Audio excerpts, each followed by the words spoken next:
Welcome to Thrive and Serve, where we explore how being our most authentic selves powerfully amplifies our impact. I'm your host, Colin Scotland, and today we're talking about witness consciousness, what it means to be you inside of your body, to be consciously aware. So take a deep breath with me, and let's begin. Often we hear different analogies in and around the world of spiritual exploration to describe what it feels like, what it's like to be in this body, in the body that you're in right now.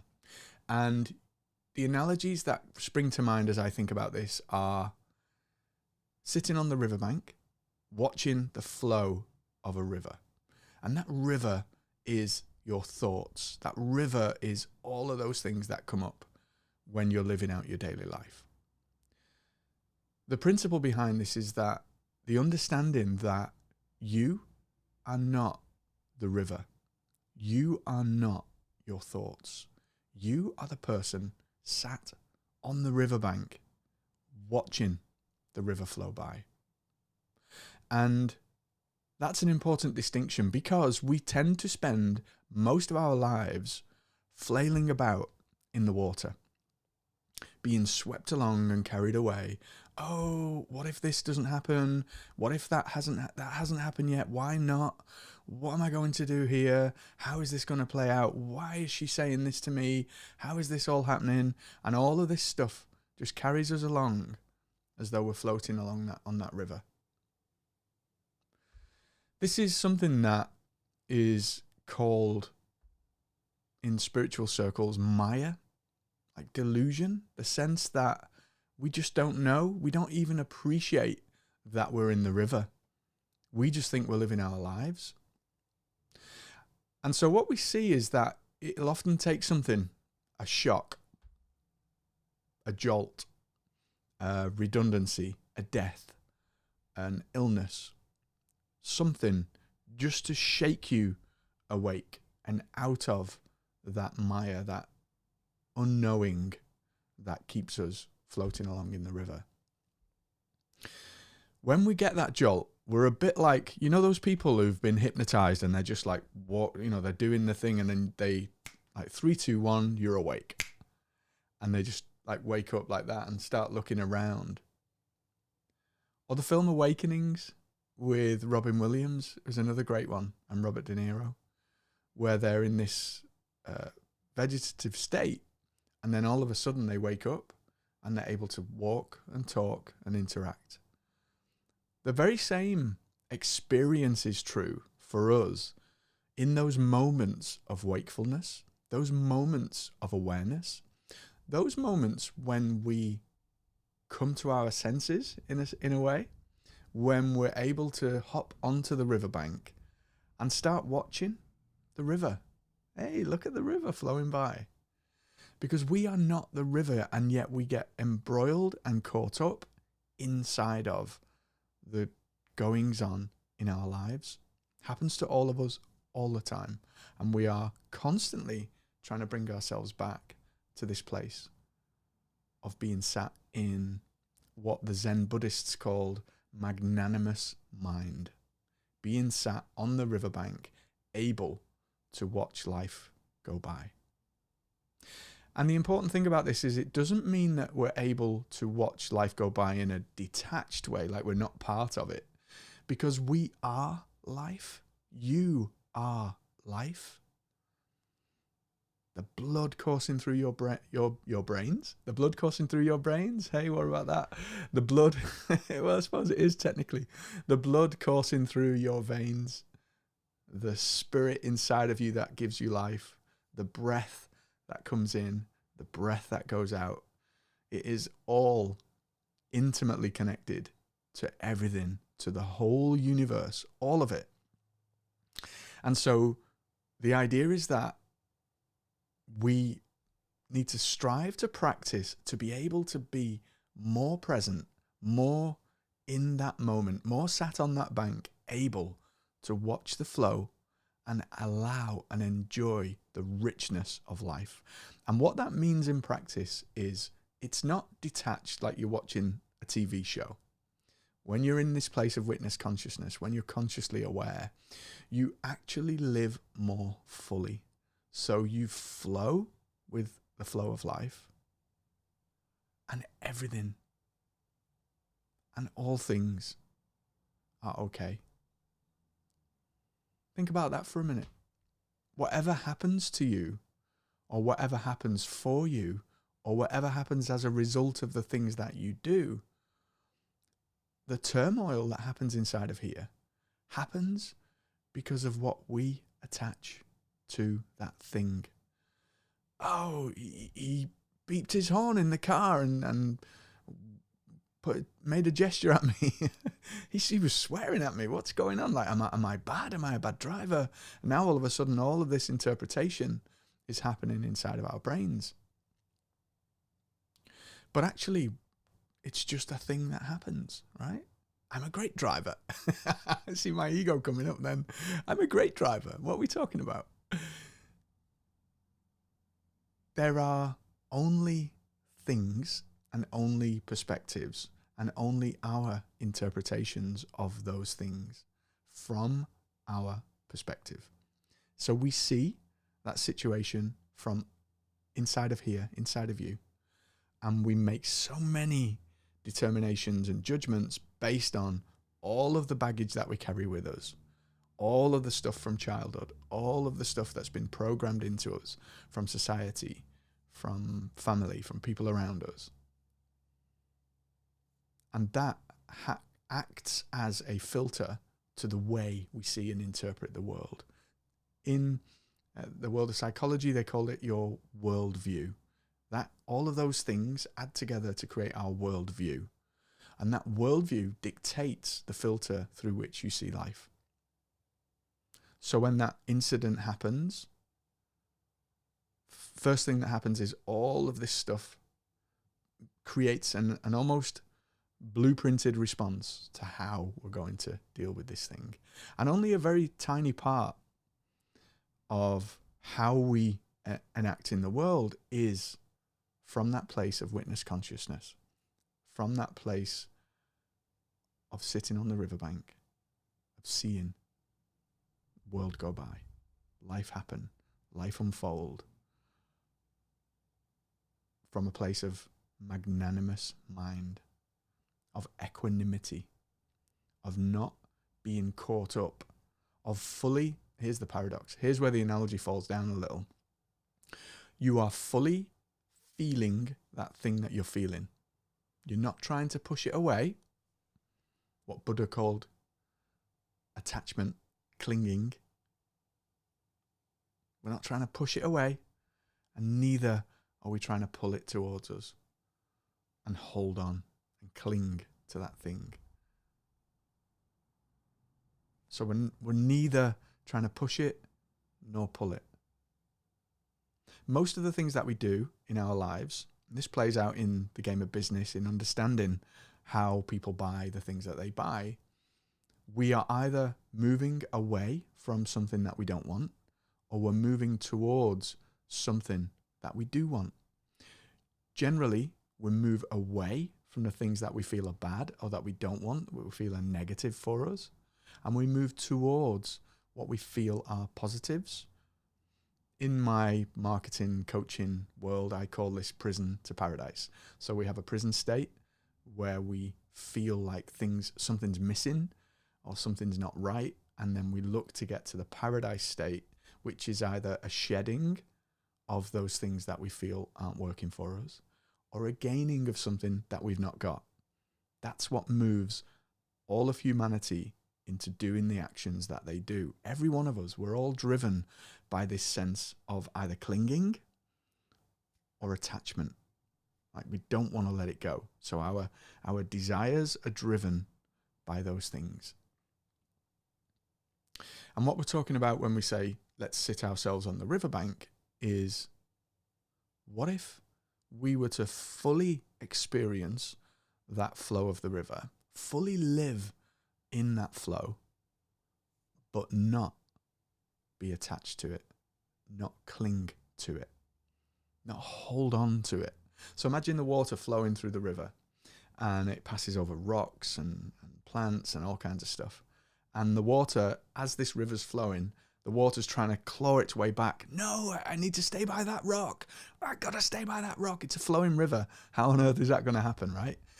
And yet that is how we live our lives, trying to cling back when the flow of the river, the water's already flown. It's already gone. And so this is what Carl Jung talks about when he speaks of gentle acceptance. Byron Katie talks about it when she speaks of loving what is.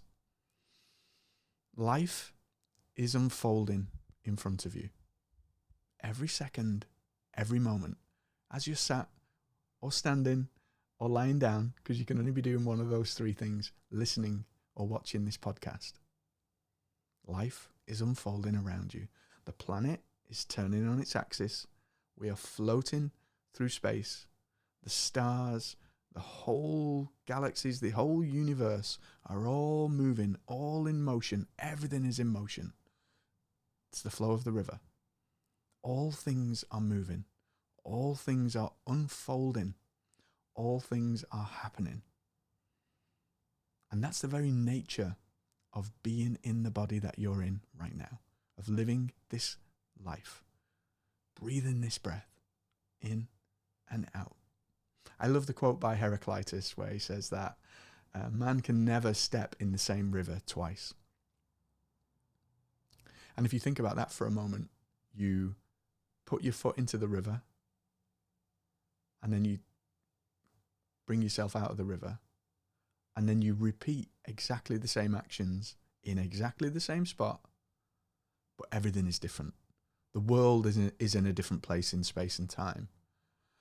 The riverbed has moved and changed because of the flow of the water. The water that you stepped into the first time is not the same water, because that water is now downstream.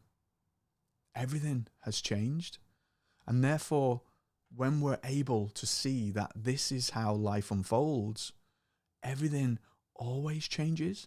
Everything will always change. It's the nature of this very existence. If it didn't change, we would be stuck in a freeze frame. A freeze frame. A shot, a snapshot in time.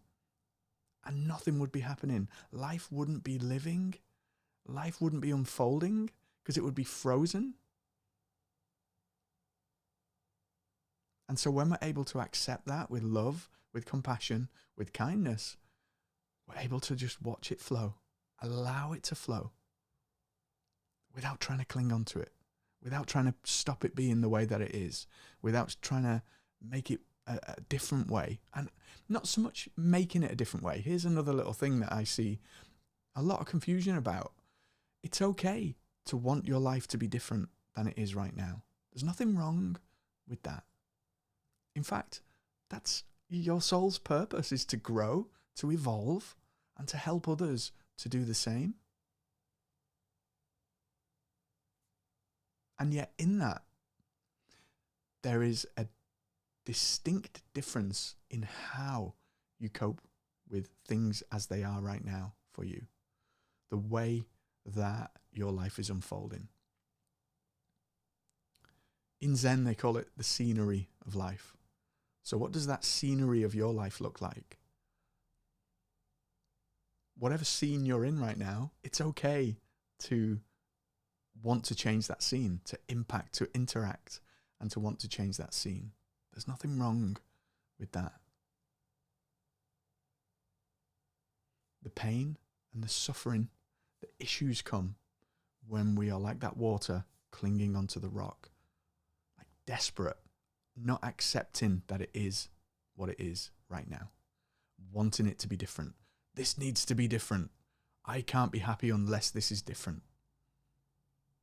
Okay. So there is the work. Looking at that thing that stops you being happy right now. Why aren't you happy right now?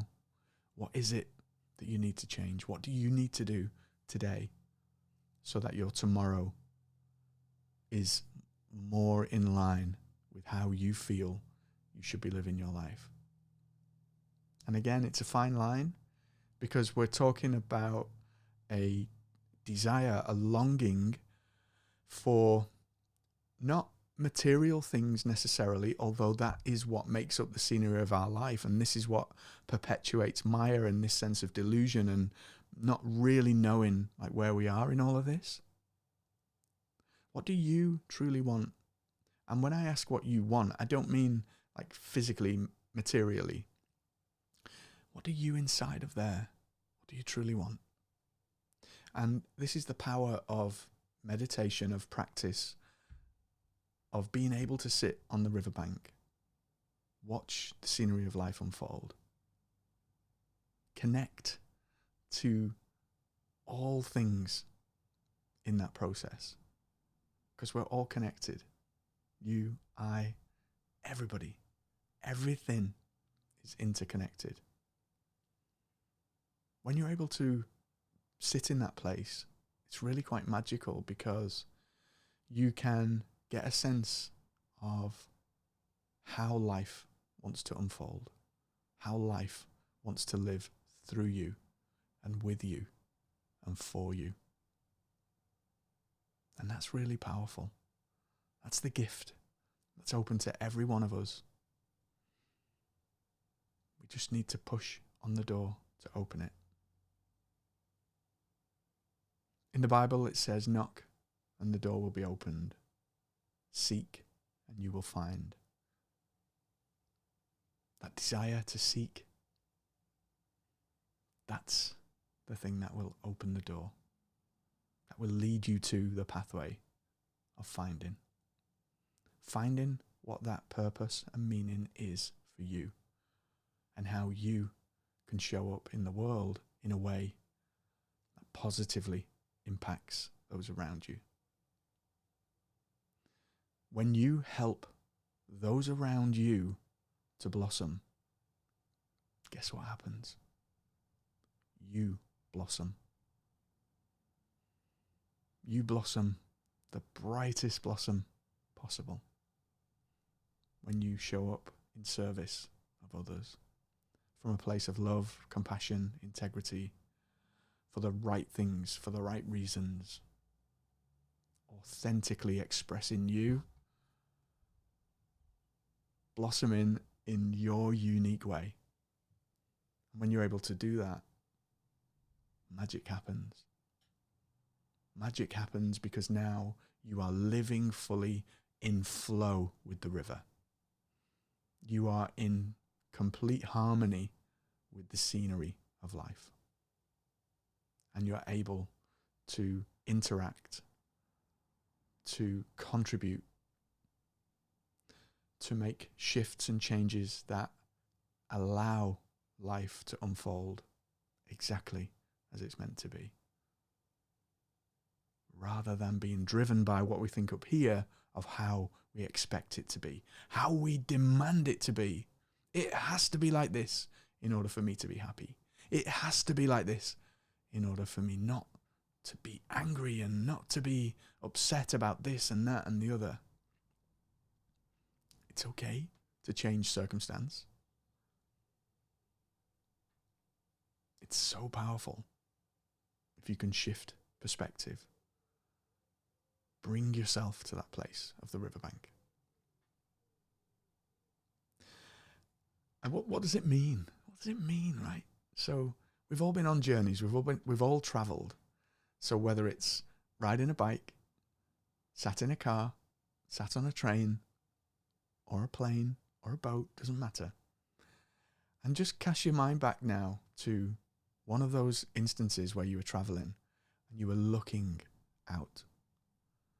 You're looking out as a passenger, watching the world go by, either on a train, watching the scenery, watching the fields and the houses and the buildings and all of the things pass you by as you were sat on that train, or on that plane, peering out of the window, looking down onto the world in wonder at how amazing it is. Just watching, looking at the sky, looking at the clouds and seeing the world go by. That's very similar to sitting on the riverbank.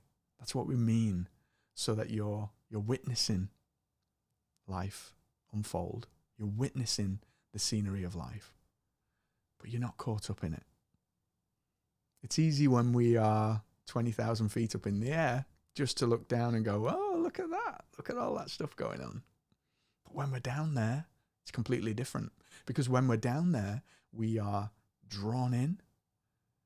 It feels like it's us. It's part of us. And so with that, all of that noise comes, all of that fast flowing water. Why are we doing this? Why are you doing that? Why is it not like this? Oh, what does she think of me for that? And why did I say that? And all of that just adds to the noise, to the cacophony that keeps us trapped in Maya. So my invitation to you is, who are you inside of there? And how do you take yourself into that place of watching, that place of witness consciousness, that place of inner awareness, where you're able to watch the scenery of life go by, where you're able to be magnanimous in mind, where you're able to be truly connected to the divine,